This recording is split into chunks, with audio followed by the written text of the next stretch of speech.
Welcome to Linda's TV show. If it is your first time of stopping by or coming across my YouTube channel, you are highly welcome. Please, I beg you for this favor, click on that red button that says subscribe. Beside the red button is a notification bell. Turn the bell on so that anytime I upload a new video, you will be the first person to check it out. I appreciate each and every one of you who always come back to watch my videos. Like you know, I present news on daily basis to you. So after watching the video, you are free to criticize and leave your comment constructively. Share the video. Yeah, you can share it to your family, friends, anybody that you can, so that they themselves will be informed. Now I present to you another interesting or informative video which we are going to watch together. Yeah, I'm going to watch this video together with you. Then we'll come to the comment section. Video that has gone viral where the Igbos had their properties being destroyed in Jakonde or something like that. And the young man was confessing that he used to think about one Nigeria, but now he realizes that there's no one Nigeria and Nigeria has happened to him. You know, foolish people learn lessons the hard way, and most times they don't learn from others until it happens to them.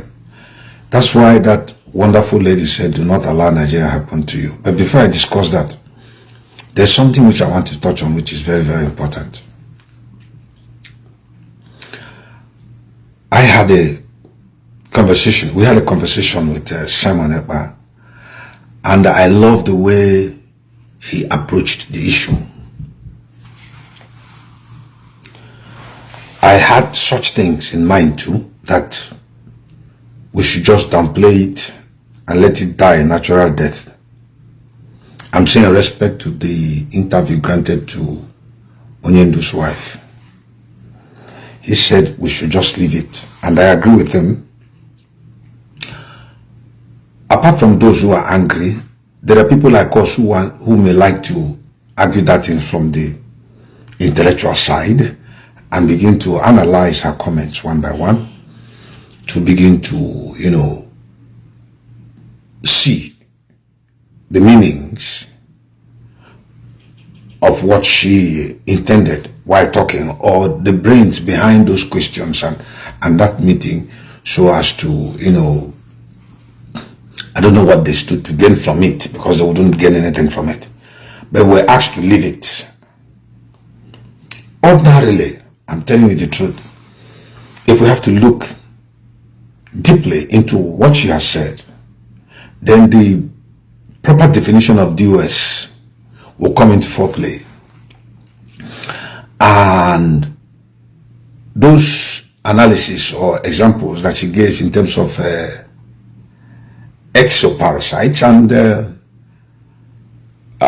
the formation of cells and division to bring about organs that builds up structures, when you look deeply into it, we can make some deductions and begin to argue upon, because from the way things are going, or the conversations was making, I began to perceive what I describe as intellectual debauchery. And if we have to go one-on-one on analysis, you realize that there are so many loopholes in our presentations. Yes, very many loopholes. And one of the highlights that Master Simon Ekpa made is that if she has declared to the whole world that the husband is in good condition, better than some of us outside here, it therefore ridicules the declaration of the United Nations that Nnamdi Kanu was wrongly arrested and put into an inhuman condition. She is trying to prove the UN wrong, regardless of their thorough investigations. And all we've been saying all this time, it also has some implications, like it gives a leverage to the Nigerian government to kill Nnamdi Kanu and going scot-free. Because when she, of all people, could say that he is doing fine, it meant that the DSS dungeon is a beautiful place to go and stay. Very hospitable. And then it's also giving them a leverage to say, well, you came out and said the man is okay. You went to the dungeon, you saw him. You saw how hospitable we've treated him. We've been nice to Nnamdi Kanu, and suddenly he died. So you can't blame us, because from the horse's mouth, comments have been made that it's okay.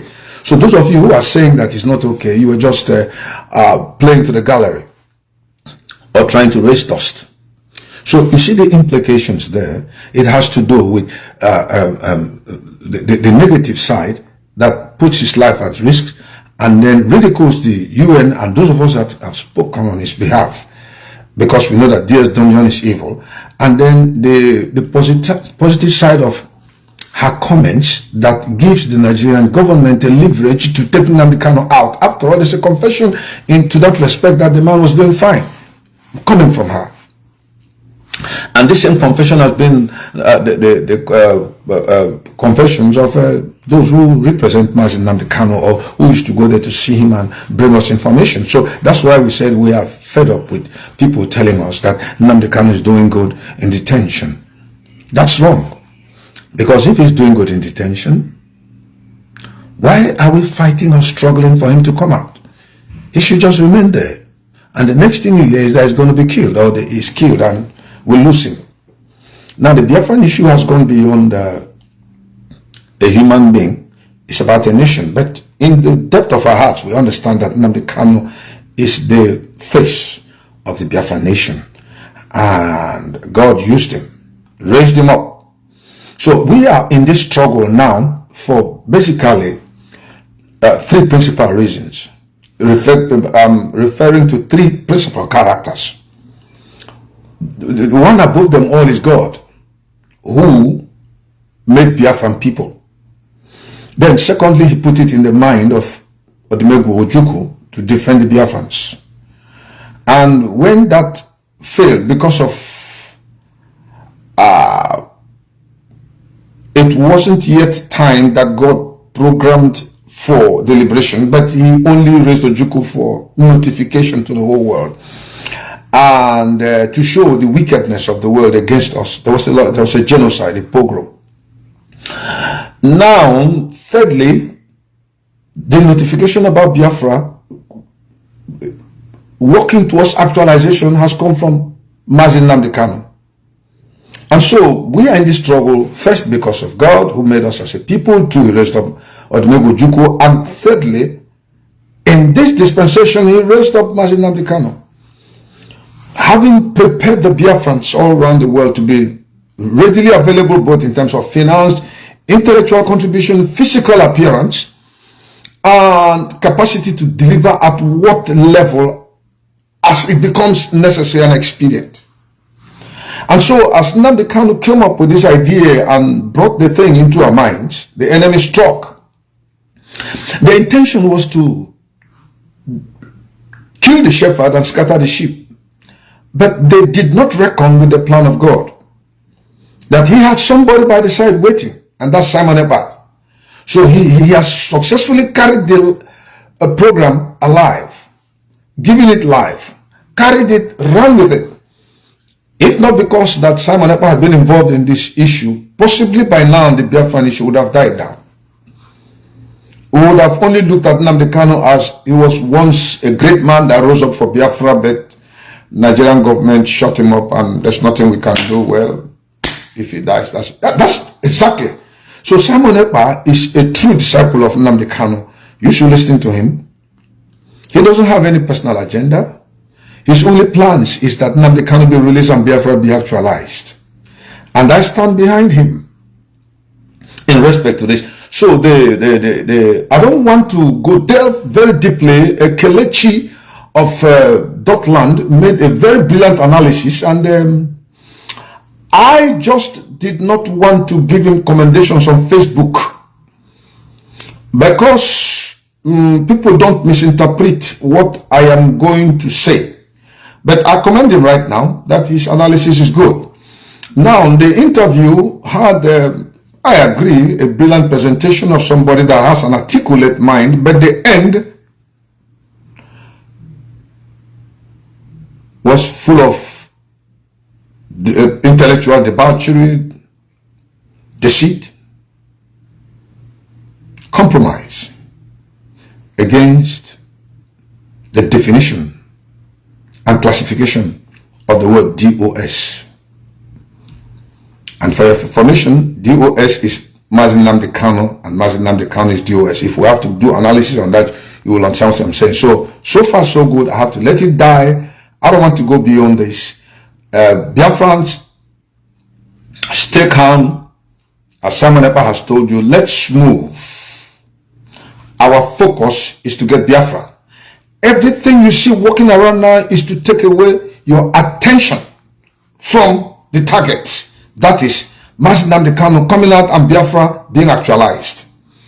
Because every action is intended to put every action they are doing, comments they are making, is intended to put Nnamdi Kanu's life at jeopardy and therefore bring the Biafran agitation into extinction or stop.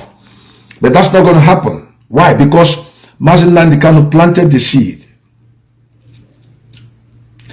Simon Epa is watering it. And those seeds are germinating. They are getting nutrients from the ground. They are becoming robust seeds that those seeds, when Nnamdi Kanu planted the seeds, they took in, the seed died. But as it died, Simon Epa started watering that seed, giving it the nutrients that those seeds need, and they began to germinate into a new plant. So no longer a seed, but a plant that is going to bear fresh seeds. And he has so many of them in millions. That is why our focus will be on Biafra, because everything they are doing, even the man that interviewed her, his questions were skewed to be against IPOB autopilot. So that incompetence, mediocrity, and inept leadership will be praised. And when you praise them with fine language, fine presentation of the English language, I call it intellectual debauchery. And it's offensive to my sensibility and intellect. So that is why I just have to let it go and let the matter die. Don't say anything about it, forget it, let's focus on Biafra. We are going to get Biafra. That's what really matters. So let me come down. I was trying to sound like the British people or the Americans. Let's talk from the perspective of those of us that learned English as a second language, because I'm an Igbo man, I speak the Biafran language. These people in Lagos, they were saying that Biafra and Nigeria has happened to them. Yes! That is the stupidity that characterizes Igbo people. A lot of them that live in Lagos, a lot of them that do business. Because their businesses are working, things are moving on fine. When you talk, they said, no, they are obedient.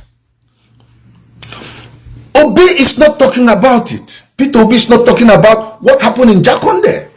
Because there is an understanding he has with the Islamic Caliphate. If he does, they will truncate his presidential plans. And by the way, let me say something. Let's assume that Peter Obi wins the election. Those of you that support him, you are saying, if he does not win, then there's going to be a problem in Nigeria. So if he wins, what happens? No problem. You flow with one Nigeria. That means you are not true Biafrans. Did you see that? You guys are evil, an evil pack of people that operates on double standards.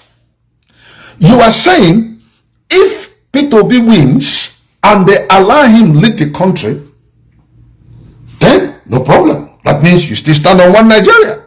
Now, regardless of all that is being told you, that there is a consistent plan of the caliphate to subjugate you into slavery forever, and they are perfecting it.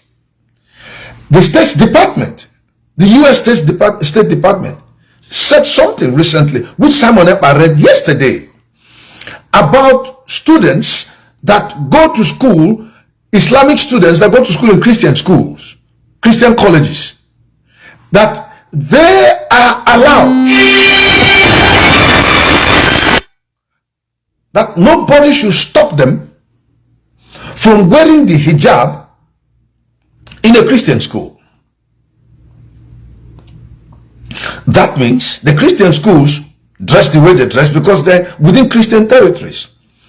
But to superimpose their power on you as their girls come into our schools, regardless of the dress codes that our schools have, they have to put their hijab, thus making the Sharia law stronger and more relevant and more acceptable and superimposed upon the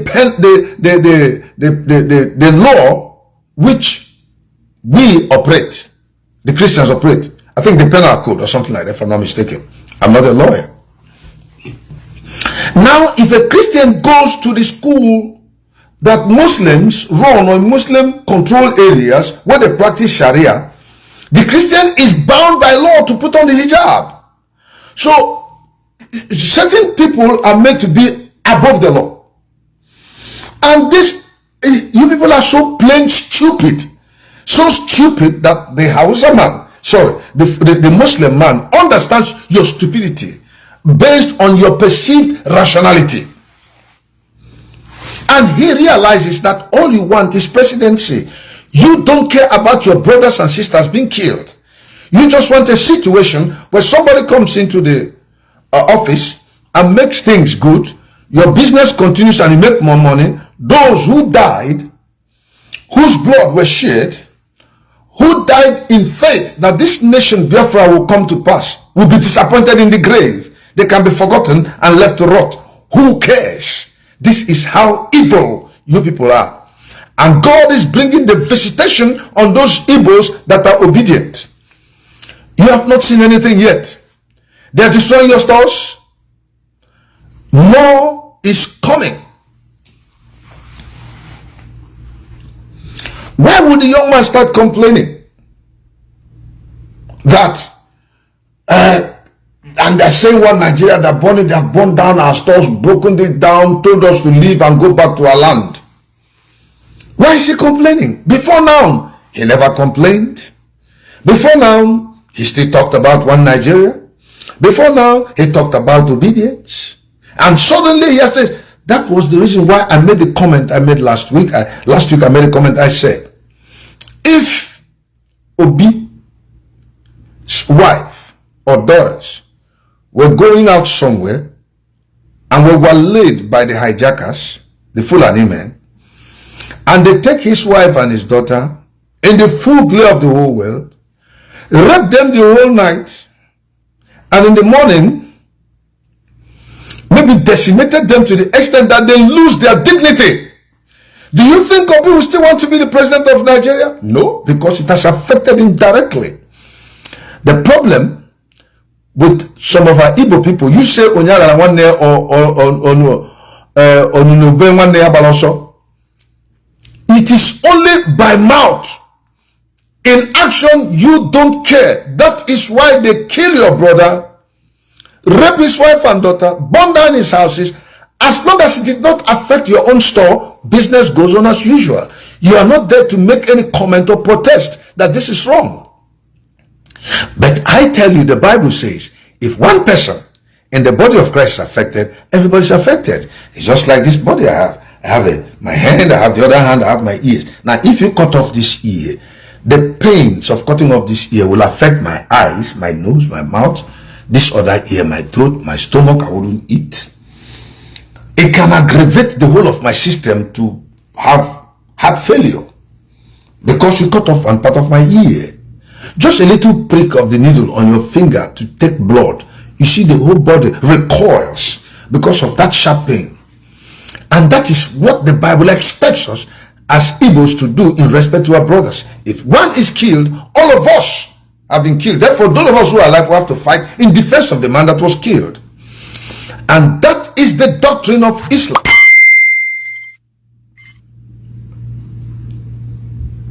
The Muslims understand the need to defend their own, and they work with one resolve and one voice, and therefore, regardless of the fact that they are illiterate, as you so perceive, they are more informed in the tactics of leadership, colonization, and exploitation than you do. No, you don't.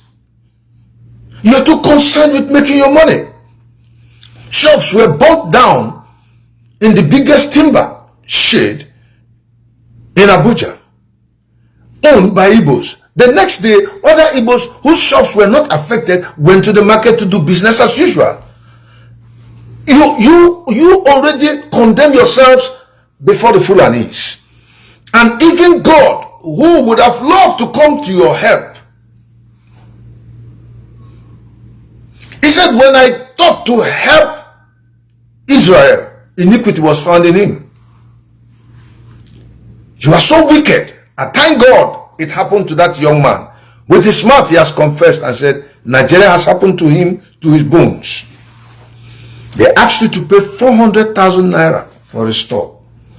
They didn't tell you the stores had been sold. They just want to decimate you economically. That is part of the Islamic agenda.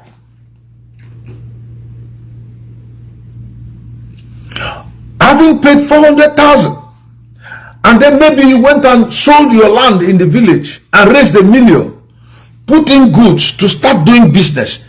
2 days later they came, leveled everything and destroyed it. You sold your land. Maybe you borrowed 400,000. Maybe it was all of your life savings. Nigeria has happened to you. Don't wait until Nigeria happens to you before you learn. All you obedient people. Because that Obi has no interest of the Igbos at heart. How dare you kill a Fulani man in Hausa land? You don't dare, you don't try it, and you can't. They will look for you, fish you out and kill. Mere talking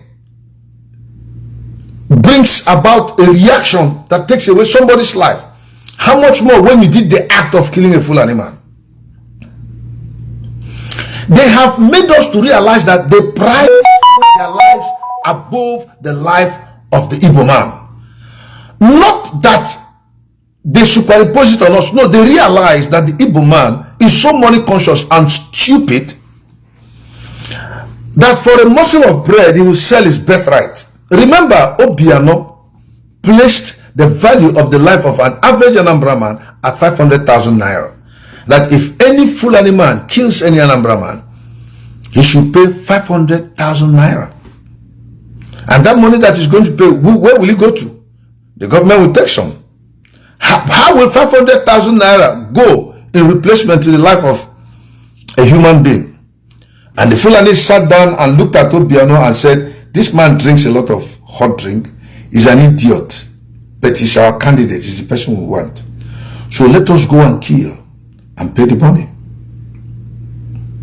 And where 100 million is deposited, you can imagine how many Igbos that can be killed, and the Fulanis are willing to spend this money and give to you to each other. They will kill your brother, decimate your strength, both economically, militarily, physically, and then come and take over your land. In the full glare of the whole world, your children and your grandchildren, your land is being taken away from you, and there is nothing you are doing about it. You are still advocating for one Nigeria. Nigeria will happen to Obi. That's a promise I give to you. You see Nigeria? Nigeria will happen to Obi. That is the reason why I am making this comment. That those of you who are still talking about one Nigeria, your stupidity has gone down to hell and has increased to the heavens, so that from the crown of your head to the sole of your feet, there is no soundness in you. There is madness. Mobility demand, P2B is not a scam only. He's a deliberate implantation of himself, having sold his life to the devil to truncate the Biafran project so as to satisfy his masters and then gain personal gains. That's what P2B is. When you see somebody tell you, no, we know why we're supporting P2B, when he comes out, he's going to listen to Nnamdi Kanu. That person, forgive me, I have to use this word. This is my own English, it's not in the dictionary. That person is the stupidest person that has existed on the planet Earth. Because you have seen millions of Biafrans that have been killed. In fact, that Biafra will be realized. You don't care. All you are interested is that P2B will come and then give us Biafra. P2B does not speak of Biafra. It speaks of one Nigeria. They kill people every day. You are seeing it. He's not saying anything about it. Why? Because he prizes his office above your life. You don't matter. You are expendable. You can be killed. As long as he realizes his ambition. And then by a sort of magic wand, he will turn everything around. But in the first instance, he believes in one Nigeria. For he said he would die for one Nigeria. Excuse me. He said he would die for one Nigeria. He will not die for Biafra. He will not die for Biafrans. He will not die for Igbo people. He will die for Nigeria.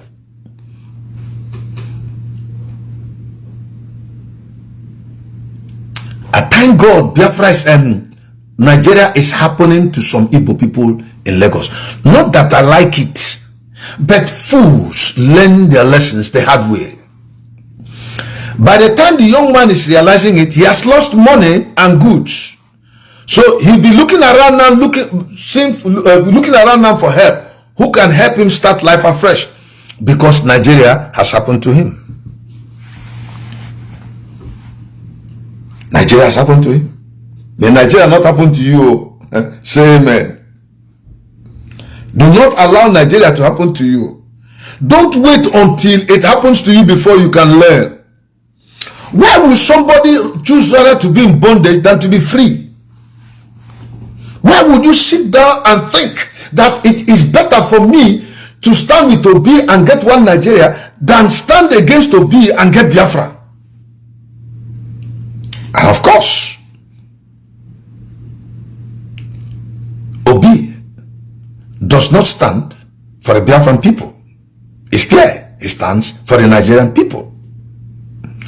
Obi does not stand for Nnamdi Kanu. And you see people that hobnob with Obi from the Biafran authority. You see DOS people that hobnob with Soludo. They are the ones that had contact with Asari Dokubo. So many questions need to be asked. Because when Nnamdi Kanu comes out, he will tell us a lot of things. The day Nnamdi Kanu traveled to Kenya, who paid his flight ticket? He has a personal secretary. Was she aware? Because sometimes in the office, the director's itinerary and schedules are mostly known by his secretary than even the general manager. So who arranged Nnamdi Kanu's trip to Kenya? Now, when he went to Kenya, was IPOB in Kenya informed that their leader is... Thank you so much, my wonderful viewers, for watching this video together with me from the beginning to the end. Like I said before, if you like what you see here, if you like what I do in this platform, as you have finished watching this video, please hit that red button that says subscribe and put on your notification bell to all notification. In that way, you'll be able to know when I upload a new video. Share my videos, leave your comments in the comment section constructively. Until I meet your way again in my next video, I still remain your Linda's TV show. Bye-bye.